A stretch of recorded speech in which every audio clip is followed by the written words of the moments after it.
5:47 on Friday, and I'm getting ready to go home. I've spent the last couple of hours entering some grades, something that I've been trying to do all week and just haven't been able to.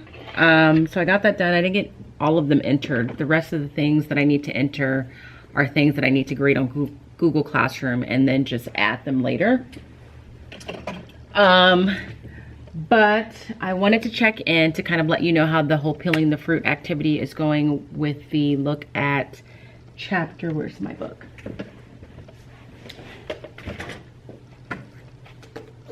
Okay. With the look at the chapter that we read, that we are currently reading, I should say, out of this book, An Indigenous Peoples History of the United States. And again, I highly recommend this book because it has a lot of good information, you know, obviously from a historical perspective from Native Americans' experience. And it also gives just a lot of good information for students. Like, it defines things in a way that's easy for them to understand. They have these little consider this boxes. This one talks about like the seal of the Massachusetts Bay Colony and what's problematic about that. So it's been really good. And my class, my homeroom class, I would say was, well, actually both classes I feel like was really engaged with the information that was presented. I will say this lesson has been a challenge to just start because in both classes, when I gave them the paper that goes along with this activity, I thought I brought it over here. This peeling the fruit paper. Get my life together here. Hold on.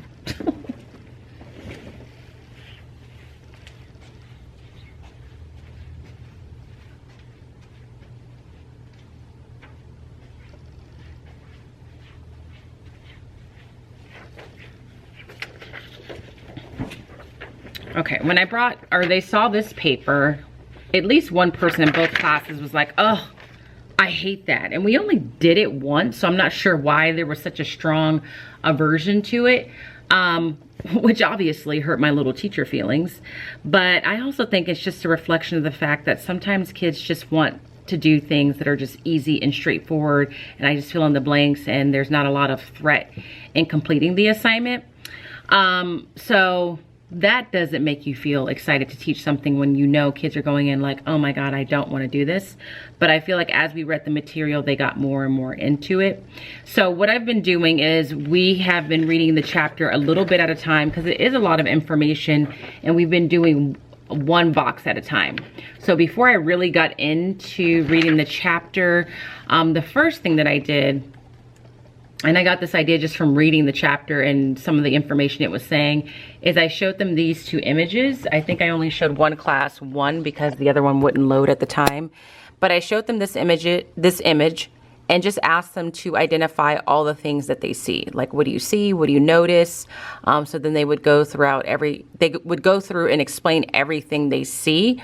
And in this picture, we just left it there.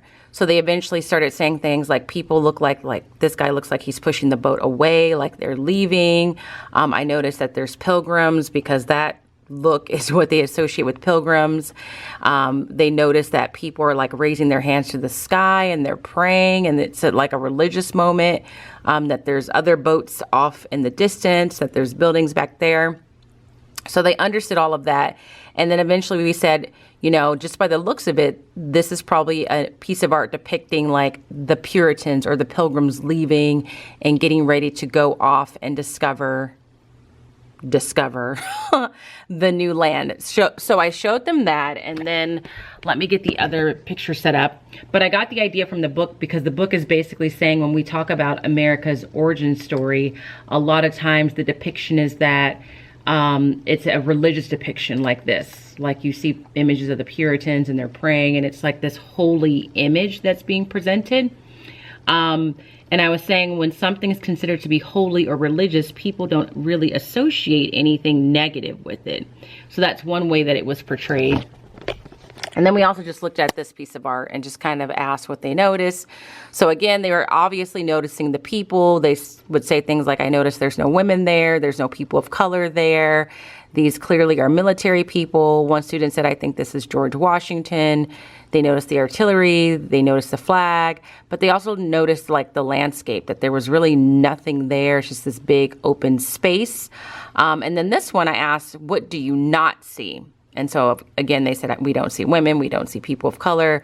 And then they eventually said, we don't see, you know, like Native Americans at all. So we started off by just discussing that and saying like, right, so most people have grown up hearing like, you know, Christopher Columbus went out and discovered America, and then eventually colonies started being established and they started building this nation from nothing into something. And obviously we know that that's not true. So after we did that, they filled in the skin box where it really was just at a superficial level, what do most people know about the origin story of America? And they all said kind of that, like, I know that the Native Americans were living there and that, the colonists came, and at first things were amicable to some point, but then it became like contentious. And so everybody said something like that, just in a different way, and it was all very accurate. So then we read a few pages of this chapter, and then we went to the next part of the little graphic. Let me open back up the slide presentation. And then the second question they answered was the under the skin question, which is, what is the reality of the origin story as it relates to the experience of the Native Americans? So then after we had read a little bit and got even more information than what they already had from previous lessons, then they talked about, okay, but this is what was really happening as America was being discovered. This is what was really happening to the Native Americans. And that's pretty much where we left off. So I feel like it's going well. I think I just, as a teacher, have to remember, like, unfortunately, kids have to be forced to think. Like, they don't necessarily want to do things that are, like, mentally labor intensive, that don't have clear, correct answers, that may require some critical thinking.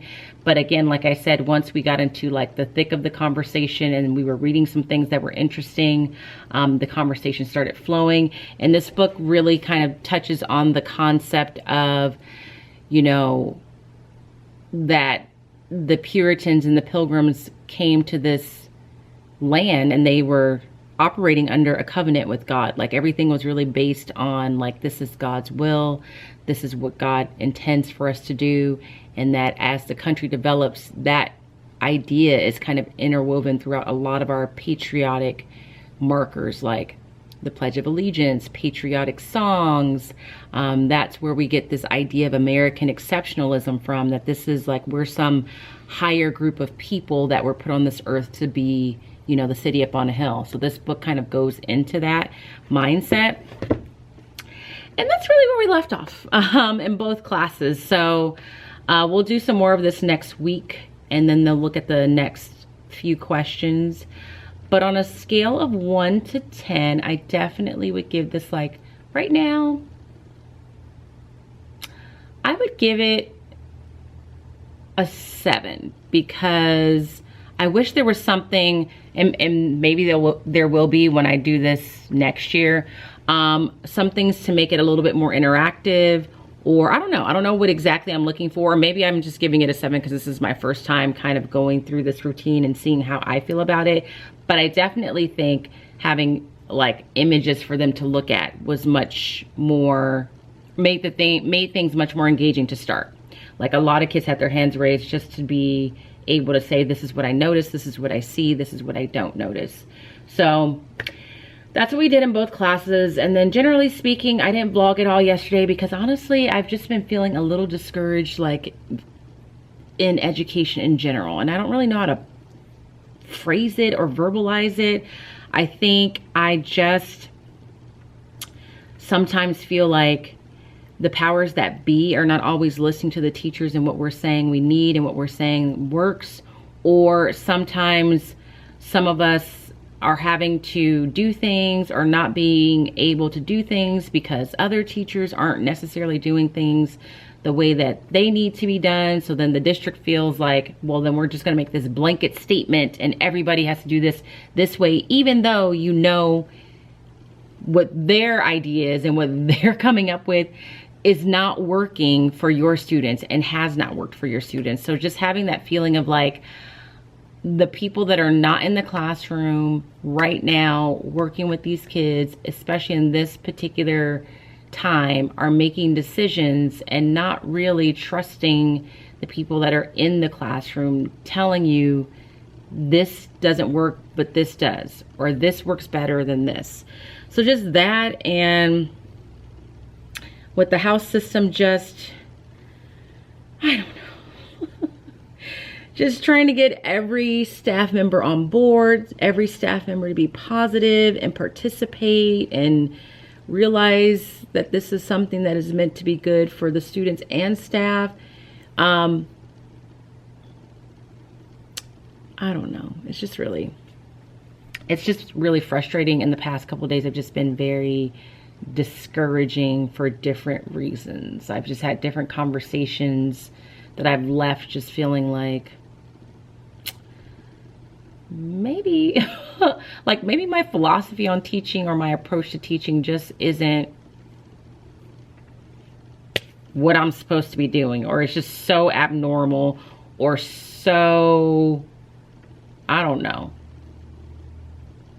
I think sometimes it's hard for me to find colleagues that I can relate to, or you know what, and it's not even that. I think it's just my Enneagram type. If I really boil it down, because this is what I thought last night as I was like winding the day down, is that my Enneagram type is an 8, and it's very like focused on like right and wrong and advocating for the people that you feel like are not being treated correctly, or people that need a voice, like giving them voice. And it's hard for me to understand that not everybody has that like drive to do that or that passion to do that. And it's almost like I take it personally, or like I'm hurt by it.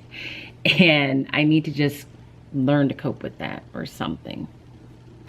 So I've just been feeling really discouraged. Like yesterday I didn't turn on the camera because I didn't feel like I would present any sort of positivity, because I was just so frustrated at a certain point in the day. So, and I'm still kind of feeling that way now.